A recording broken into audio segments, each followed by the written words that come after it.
Hello, everyone. Hello, and welcome to the annual Part-Time Faculty Symposium. Thank you for being here today. We're thrilled to see so many of you here, and we really look forward to spending the next few hours together. My name is Desiree Montenegro. I am your FAC Governor for Part-Time Faculty South. I am also the FAC Part-Time Faculty Committee Chair. Every year, FAC Part-Time Faculty Committee puts together this specific symposium. And this symposium is designed to address the needs of part-time faculty across the state of California. Our FAC committee members have dedicated a tremendous amount of time and expertise to put today's schedule together. And I would like to thank them on behalf of the entire FAC board. Thank you. Thank you for your dedication to FAC, and thank you to your dedication to your profession. For those of you who may be new to FAC, FAC's mission is to inform, educate, empower, and advocate for faculty in service to our students and the communities in California. I would like to introduce to you, today we have our President-elect, or NEET, Lamani Prasert, and we also have our FAC Interim Executive Director, Stephanie Goldman. So at this time, I would like to pass the portion over of this event to Stephanie Goldman, our Interim Executive Director of FAC. I think Stephanie is still trying to log in, so if Ornit would like to join us. Sure. I understand that I have a role at the end, so I'm just gonna be really brief. Welcome, everyone. Thank you so much for spending your afternoon with us. And this is a really great sign of how we are in solidarity when it comes to supporting our colleagues, whether or not they're full-time or part-time. At this event, we know it's very important we show our support for our part-time colleagues because they are our colleagues, they are faculty. We should not think about part-time or full-time. We are all faculty. Thank you. Thank you so much, Ornit. We appreciate that. We will now move on to the first event in this symposium, and that is our keynote, and that will be delivered by Linda Sneed, who is essential to FAC, and also John Gofsky. The keynote will focus on the future of California community colleges and the transitioning to this thing we're calling the unified faculty model, also known as one faculty. The basic just description is that we understand that the unified faculty is a model that is more equitable for all faculty. And so that's something that we want to talk about in terms of how we would transition to this more inclusive and equitable system that would benefit all faculty. I'm going to pass it along to Linda Sneed. She'll give us a little bit more over this section. Linda. Hey everybody. First off, I just want to say I'm super excited that so many of you are here. This is looking to be a great event, and we're just thrilled that you're able to join us on this Saturday afternoon. My name is Linda Sneed, and I teach English part-time. I've been doing so since spring of 2003 at Cosumnes River College up in Sacramento. We're part of the Los Rios district, a 4-college district and the second largest community college district in the state. I've been a proud part-time faculty member for the last 20 years. Not so proud the first couple of years, but I transitioned away from thinking somehow I should be full-time or there was something wrong with being part-time. And I've been very happily not just working with students and doing my teaching work, but also advocating for part-time faculty rights and inclusion, faculty rights more broadly through my local union and our statewide union for quite a while now, along with John Govsky. So John will be in a moment introducing himself, but John and I have been working together for quite a while now through our statewide union, which is CFT. And we're involved in a lot of initiatives, including what in CFT we call the One Faculty Task Force. We're also both on the FAC board. So we represent your interests in FAC as we represent faculty interests broadly. But we are turning a keen eye toward part-time faculty interests more specifically. So that's me. I'll turn it to you, John. You introduce yourself, and then I'll have a few words to share as part of the keynote. Thank you, Linda. My name is John Govsky, and I want to start by saying I'm really happy to be here. Linda and I, as she mentioned, are both governors. We're both on the FAC board. We are very active in FAC as well as in other organizations such as CFT, where we work with the CFT One Faculty Task Force. And I have been a temporary faculty member for over 20 years.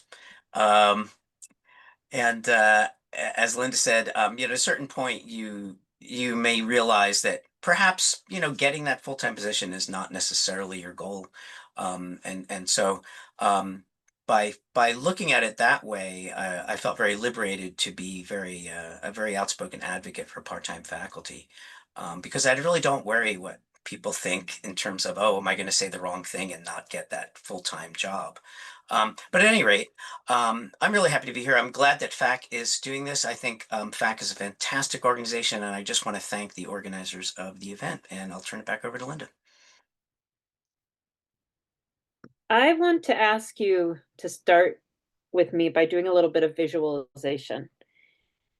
And this is not a grounding exercise. I'm not going to ask you to picture a river or trees, although perhaps there is a river or trees in the first scenario I'm going to paint for you. So maybe they will pop up in your head anyway. So picture yourself as a part-time instructional faculty member at a campus. Could be a campus where you currently work. I know we have a diverse audience here, so if you're not a part-time faculty member, or you're not a part-time faculty member who teaches classes, maybe do something else, picture yourself as an instructional faculty member who teaches classes. And you're wanting to physically meet with a student on a campus where you work. You have a student who really wants to talk with you about their progress in your class. They're feeling really nervous. They really want to meet with you in person. They're having some issues with completing their work. They want to talk to you about their grades. They also want to talk to you about their technology needs, feeling a little embarrassed about some of the lack of technical knowledge they have. They really like to meet with you privately.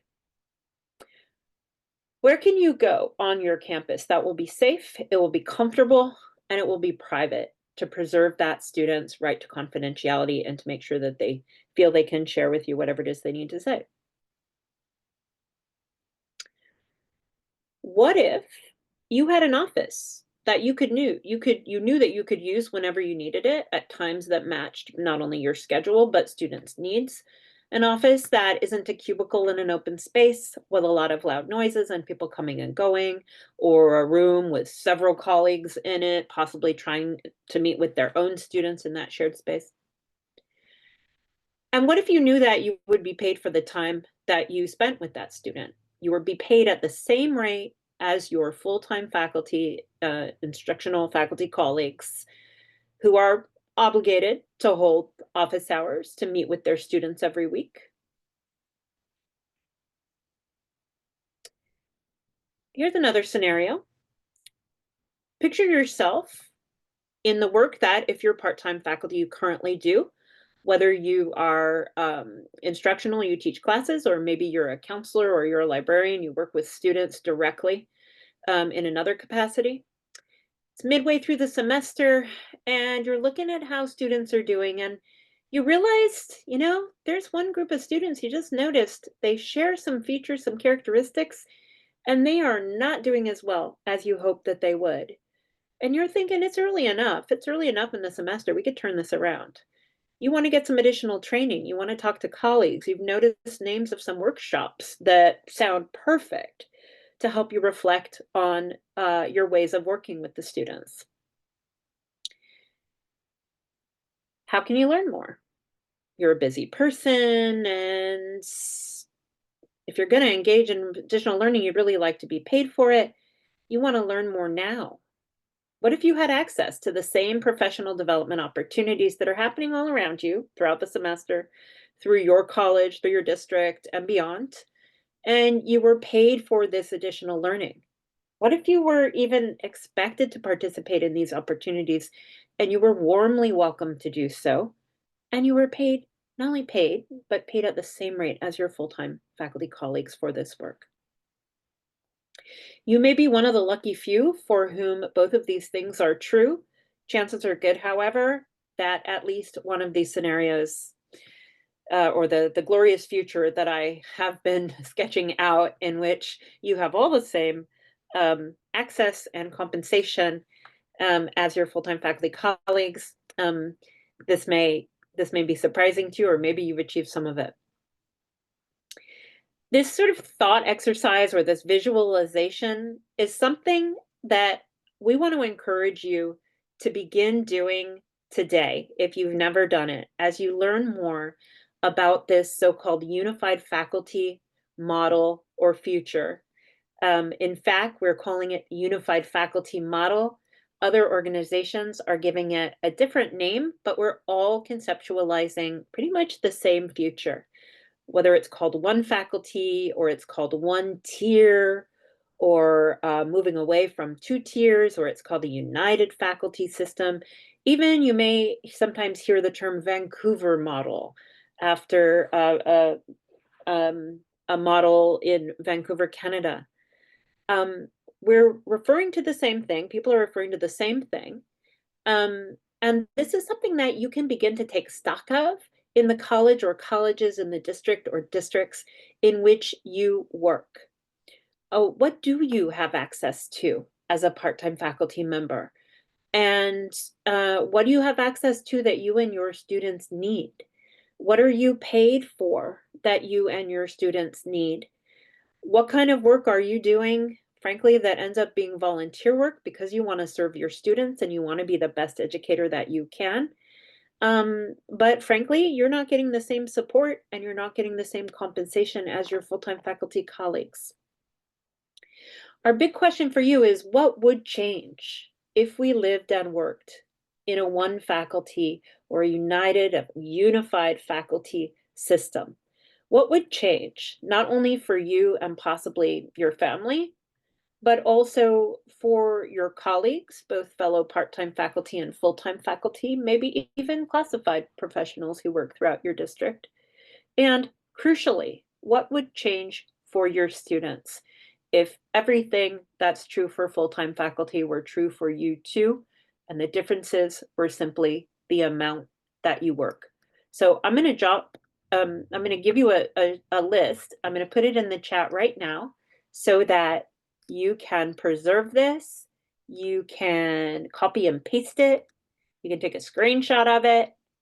Very simple list, but it's areas to think about in your workplace or workplaces as a part-time faculty member. So hiring and orientation processes from the very beginning. Compensation structures and work assignments, access to work, the process by which assignments are made for you. Professional development, professional leaves, paid leaves and unpaid leaves, benefits, healthcare, etc., and retirement options. The performance review process, what we often call due process, and job security. What if all of these aspects of our work lives were the same for full-time and part-time faculty, just proportionally? The only thing that would be different is calculated according to proportion. This is the future that we're envisioning, and we've started undertaking, many of us, the work to get there in a more concentrated way, in a more coordinated way. Many have been working on this over the years, but we're starting to use some new strategies. And on that note, I want to turn this over to John, who's going to take us further in talking about how we get there. Thanks, John. Thanks, Linda. Hi, everybody. So I'm going to do a little bit of a bigger picture look here. So where are we and how did we get here and where are we going? Okay, so what we're talking about is essentially a sea change in higher education, or at least in the community college system in California. The community college system in California is humongous, as we all know. It's one of the largest systems of higher ed in the world. It's very large. We have like 2 million students, thousands of faculty.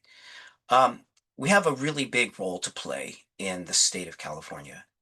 Now, we all know, and Linda and I, when we talked about doing this presentation, we were like, well, we could do a standard, have some slides, talk about the current system, the problems with the current system. And, I think many of us know that. We live that situation.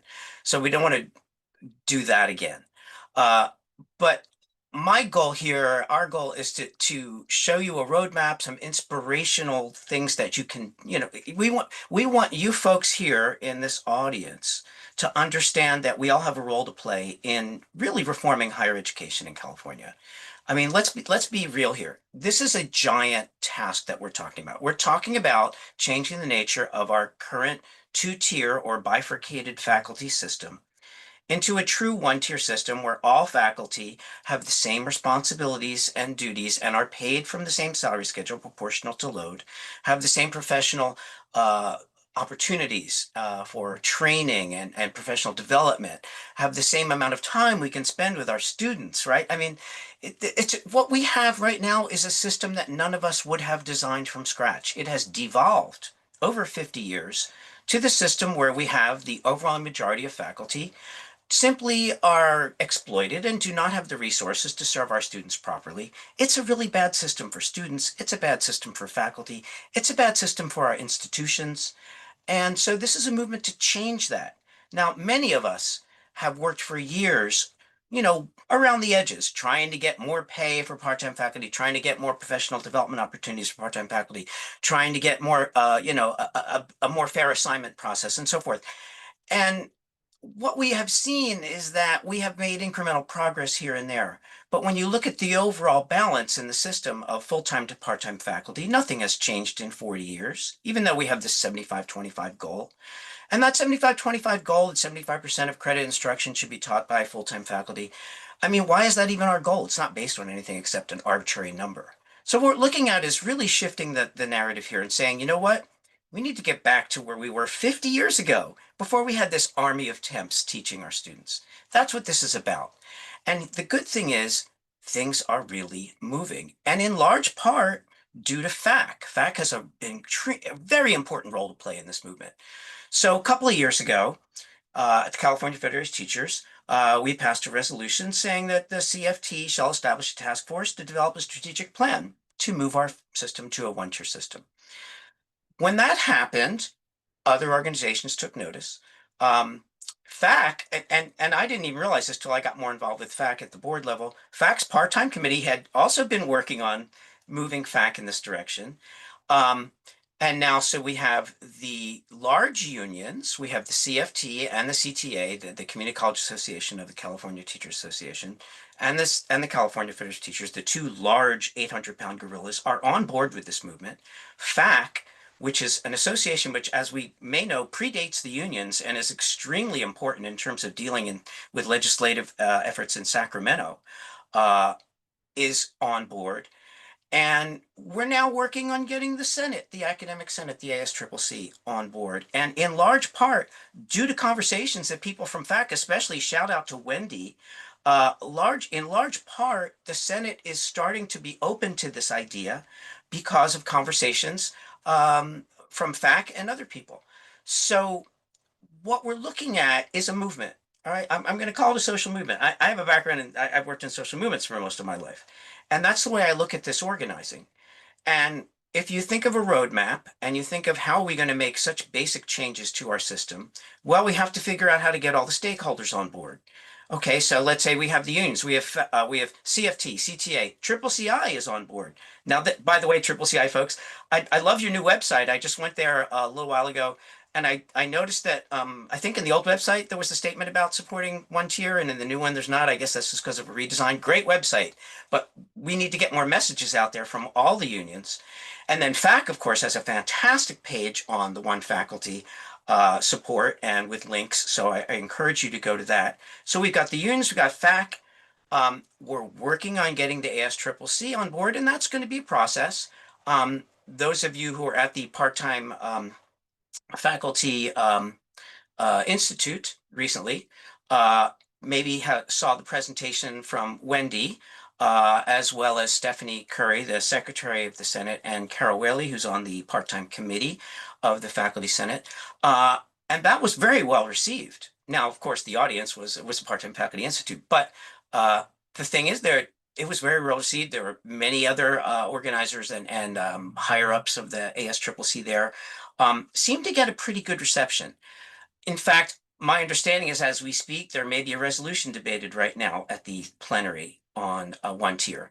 And it may not have been the resolution I would have written, but at any rate, the conversation is moving. And I think it's really positive that this conversation has started at plenary. I think it's fantastic that we're having this event here. And if you think of the roadmap, part of what we need to do is get these organizations on board. So in my evil master plan, after the ASCCC comes on board, which I am confident they will do as they study this issue and get more involved, and because this idea has such it has intrinsic merit. This is a good way to reform the system. So then in my evil master plan, we then work on getting the chancellor's office on board. And then we talk to the board of governors and the legislature. I mean, we're going to have to go through all these levels because ultimately we need to make we need to make a series of legislative changes to Ed Code to enable the system to be transformed in this very positive way. It's going to involve a huge effort. It's going to take many years. So the people in this room, what can you do? So much, right? So much. Let's start with conversations, right? One-on-one conversations. You know, I know we poo-poo that a lot. Let's get faster motion here, but I sit down with people and talk to them all the time. I sat down with the president of our college some time ago. I said, "Hey, Matt, I want to let you know about this one faculty thing, this unified faculty thing. Have you heard of it?" And he said, "No." I said, "Let me explain it to you." And I was expecting some pushback, and he was like, "Sounds like a great idea." And then he immediately went to, how much is it going to cost, John? I don't know. Started doing his back of the envelope calculations, getting into the millions of dollars. But I mean, the point is having these conversations with people and finding out what their hit is on it. Like, well, what is it that they like? What is it that they are uncomfortable with? And working with that and trying to figure out, well, how can we satisfy people's needs? How can we address their concerns and bring them on board? And my experience has been the more you have these conversations and the more that faculty, full and part-time, look at this, the more they say, you know what? Yeah, I was a little skeptical before. I'm less skeptical now because I see how this could work. And we do have an existing model in Vancouver, British Columbia, Canada, where the Vancouver Community College has had a one-tier system for a long time. They have they don't have a bifurcated faculty. They have one hiring process. They have one process to move toward job security. They have one salary schedule for all faculty, regardless of load. And over time, the tendency is for those faculty, regardless of whether they were hired at a lower load or a higher load, over time they increase their loads and become full-time. In other words, in Vancouver, they have essentially kind of reached 75-25 or surpassed it, a goal that we profess to be one of our big goals in the system, but haven't made any progress on in 40 years. So, like, shouldn't we, as academics, study that model, study what the weaknesses are in our system, and study and come up with ways to change our system? As educators, it's really incumbent on us to do that. And ultimately, we serve students, and we know that the system we have is not good for students, right? So whether you're coming at this from a position of, well, this is bad for faculty, this is bad for the institution, or this is bad for students, it's all the same thing. We need to make the changes, and we can do it. Politically, we are at a very strange point in time. We all know what's happening at the national level. Higher education is under severe attack right now. Academic freedom is under attack. The whole idea of public education essentially is under attack. We have to respond to that, and we are responding to that. But sometimes you feel like, oh my gosh, this is so humongous, I don't know what to do. I talk to people all the time. They go, I just don't, I just retreat. I can't even watch the news. They say, I can't even watch the news right now. I don't even know what to do. I'm so depressed. So the antidote to depression and anxiety is to do something, however large or small. And we can all do something by trying to move our organization. Oops, that's my 10-minute warning here, John. I should shut up now. So let me end. So the thing is that we all have a role to play. And whether you're comfortable talking to administrators or other faculty, whether you're comfortable doing political work in your organizations, whether it's FAC or your union or your local Senate or the state Senate, we all have a role to play because we are all stakeholders and we need to have these conversations to move this thing. And I think it's going to take a number of years. So all I can say is if you look at this from a longer time frame, you're going to have setbacks. There's going to be opposition, but we have to keep our eyes on the prize. Think in terms of 5, 10, 15 years. It's going to take a while, but we all need to do what we can to move in this direction. So I think I'll stop there. How much time do we have? Do we have time for Q&A, Desiree? Yes, actually, I was just going to say we have a little bit over 10 minutes for Q&A, so that gives us some time. We can take a couple questions. Unfortunately, we are limited. And if John and Linda would like to put their emails in, or you can feel free to contact us if you were not able to ask a question and you did have one and we were not able to call on you, please feel free to reach out to our subject matter expertise, and I'm sure they'll connect with you to answer any questions you might have. Linda or John, would you like to call on folks? I think we have time for maybe 5 questions, 6 perhaps. Or would you like me to do that I for would you? like you to. Yeah, I don't Okay, see. yeah, no problem. I can definitely do that. While you're Please. looking at that, let me say one more thing. I didn't mention about equity and inclusion. I did a presentation to our faculty senate on this movement a few days ago. And I kind of laid into them a little bit because at every senate meeting and every union meeting and every campus meeting, we talk about how the institution is so committed to equity and inclusion, as we are and we should be. But I point out that equity and inclusion are not concepts that can be compartmentalized by definition. But we're doing that in our institutions. You know, we're talking to our students about equity and inclusion. We don't embody those principles when we look at our own faculty.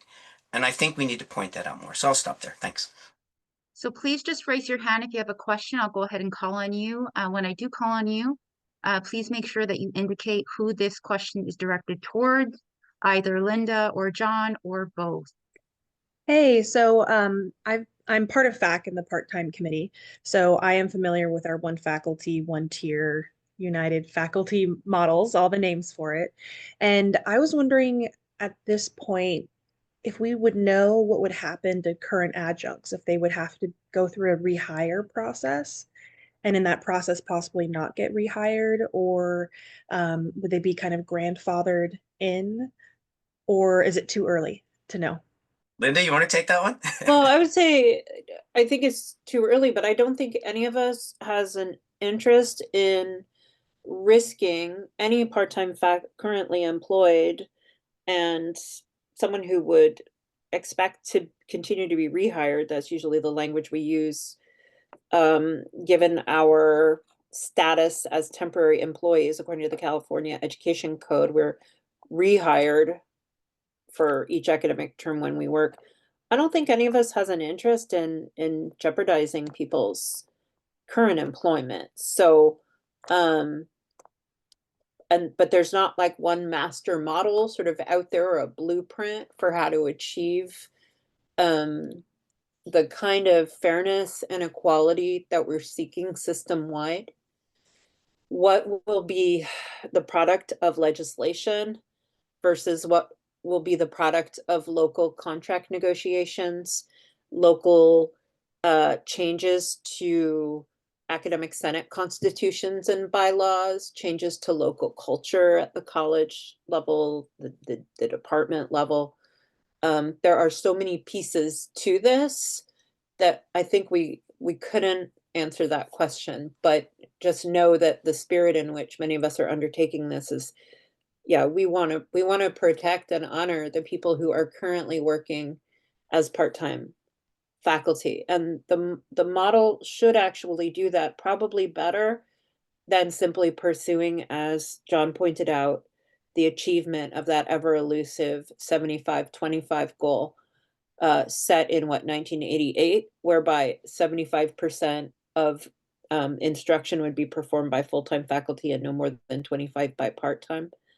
John has been quite an analyst and a vocal proponent of questioning that as a goal in relation to a one faculty model. So yeah, I hope that answers your question. Danny, thanks for asking. And Yes, let me just, thank you.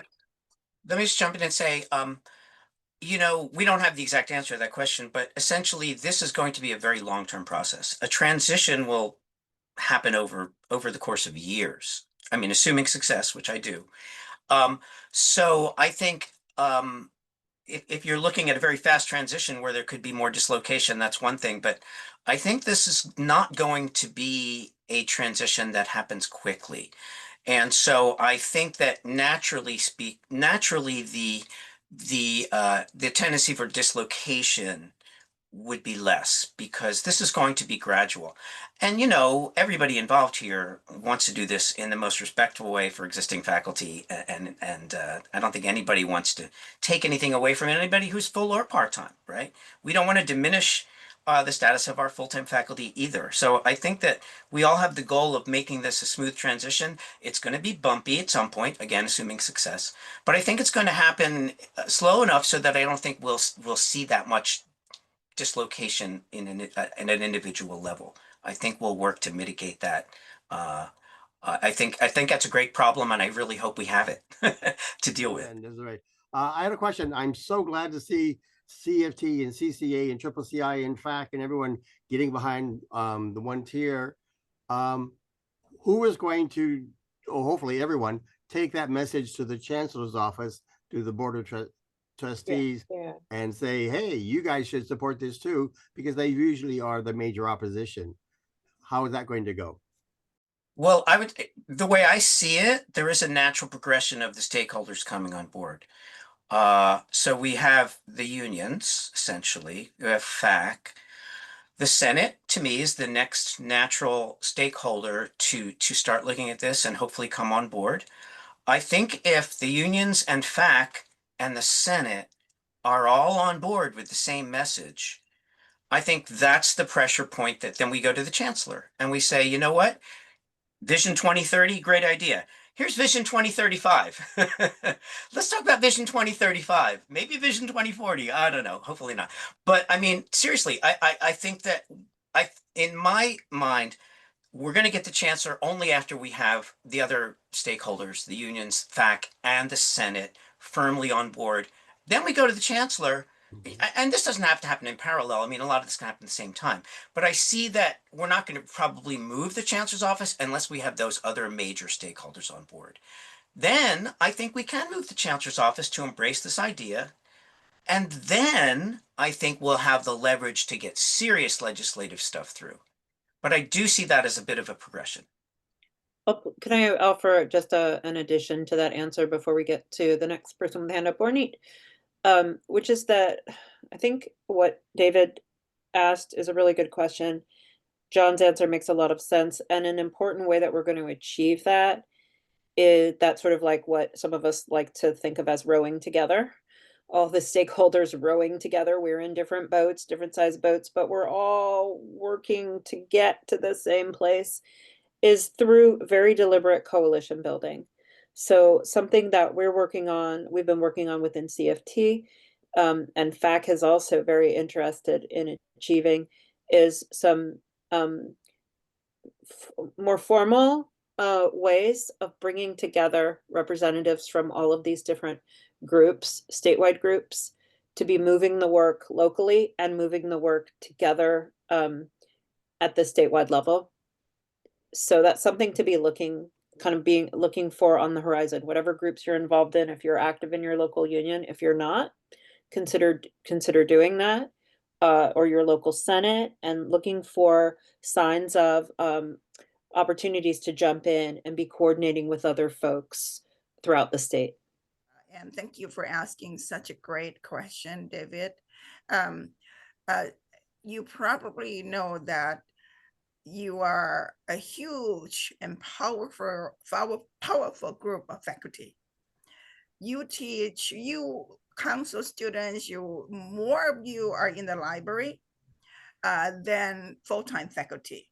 And so if you write to the governor, you write to legislators, you participate in all kinds of advocacy activities, you make sure the Board of Governors hear you. You speak at the Board of Governors meetings. You remind them again and again. You don't just say it one time. You meet with the legislators. You write the state chancellor's office regularly. You tell your Board of Trustees what you want. You have this tremendous and impactful voice that can move the needle far.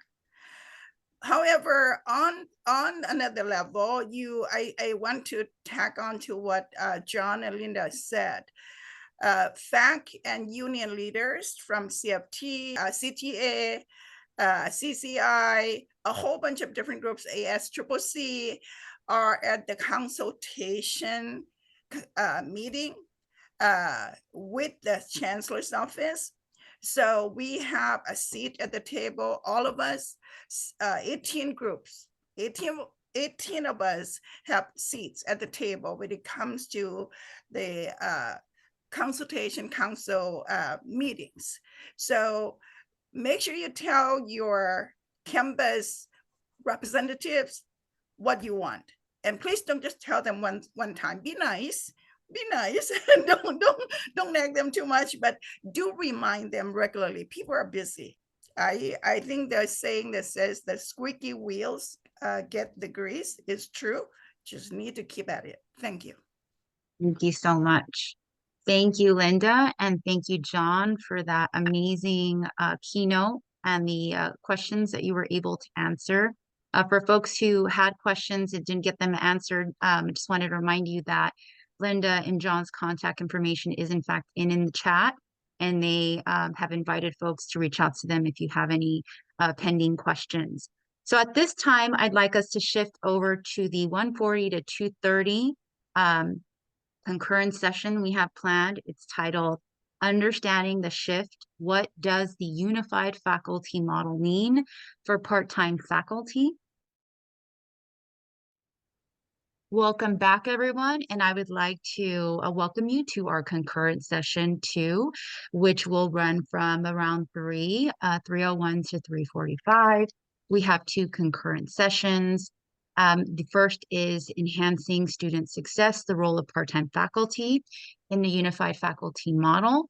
Our subject matter expert that will be leading that conversation will be our very own Maria Ramirez, the chair of the FACCC Professional Development Committee. And our second session, or breakout room rather, will be Navigating the Changes, Tools and Strategies for Part-Time Faculty Leadership. And our subject matter expert who will be running that breakout room is Dr. Lin Wang, CCFF president, all the way from Cerritos College. We'll also have other subject matter experts such as Rebecca Goodchild, SCC vice president from Sacramento City College. Thank you so much, and we'll see you in our breakout rooms. We are now at the 3:45 to 4 p.m. Portion of our event today, closing remarks and call to action. The speakers for this portion will be our FACCC president-elect, and that is Ornit Lamani-Persert, as well as our FACCC executive director, Stephanie Goldman. I'll pass it on to them. Hi, hi again, everyone. It was a great symposium, and thank you so much for attending. I heard amazing insights, and I'm just so grateful that you attend this event. I also want to make sure that I thank the part-time faculty committee for their hard work, for their dedication, for their commitment in making sure that this event is well organized. I especially want to thank Desiree, Linda, John for running the event, for hosting the meetings, I'm sorry, not the meetings, the breakout rooms.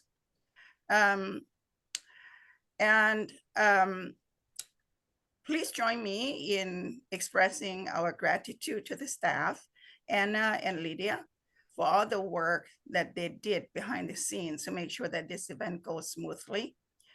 We could not have had this impressive, effective, and powerful symposium without their weeks of hard work.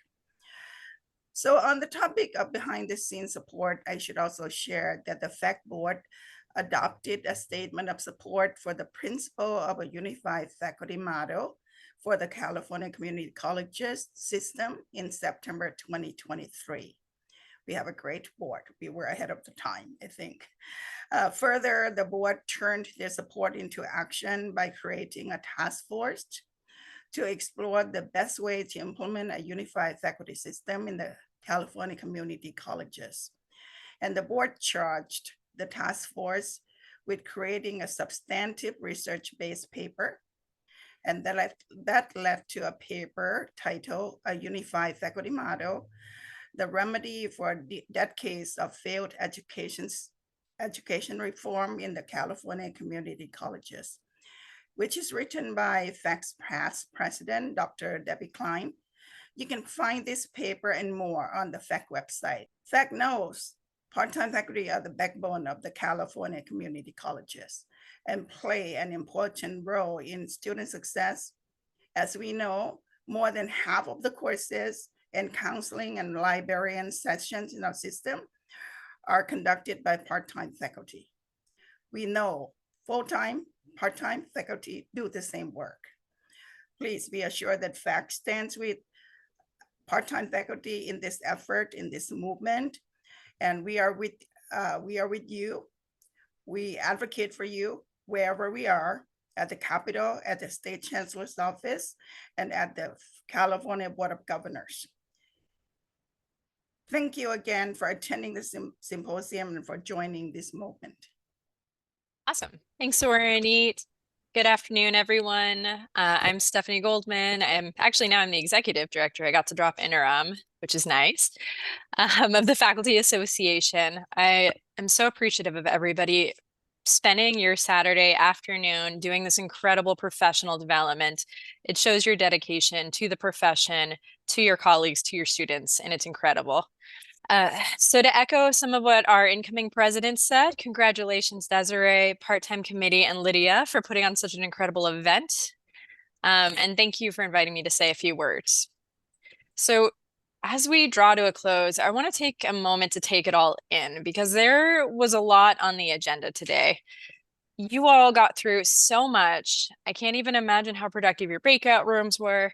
And it's just incredible that you took this time to recenter yourself to the profession because it's easy to forget in the whirlwind of syllabi, of grading, meetings, and of the advocacy so many of you do, just how powerful faculty are when you all come together. So thank you. Thank you for showing up, not just today, but every day for the students, the colleagues, and for the soul of higher education. We see you.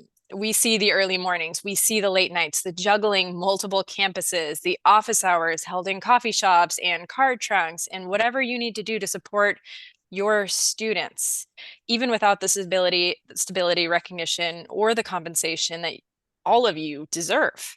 You're essential to the system. So it's not enough for us to offer words of appreciation. We also need action behind them. The path towards equity for part-time faculty is not just a labor issue. It's a justice issue. It's a student success issue, and it's a moral issue. When we elevate our part-time faculty, we elevate the whole system. That's why we have to keep pushing for this unified faculty model. We have to push for something that affirms equal pay for equal work, fair benefits, real job security, and the professional respect that all faculty deserve. Much of the time, the students don't know or care who's part-time or who's full-time. They know who changes their lives. They know who makes them feel seen, supported, capable. That's the measure of a faculty member's worth. And that worth should be honored with more than gratitude. It needs to be honored with policy, with pay, with parity. So FACC has never been a silent bystander. And yes, I know students do notice when you don't have offices, but it's so incredible that you, even without having that office, you take that time to have those office hours with those students and give them that support you need. But FACC has been at the table. We've been in the Capitol, in the committee rooms, in your corner, and we're not going anywhere. We've been around for 70 years, and we're going to keep fighting for the legislation that centers faculty voices. We are going to keep challenging the structures that divide us, and we're going to keep building bridges. That's what we do. Between the full-time, the part-time, rural, urban, new faculty, veterans, we're strongest when we all work together and we stand as one. We also recognize that unity isn't always easy. You know, you put two faculty in a room and you might get 3 opinions out of it. Unity requires listening and understanding, compassion, compromise. It requires letting go of some of these silos we've grown used to, but it's the only path forward.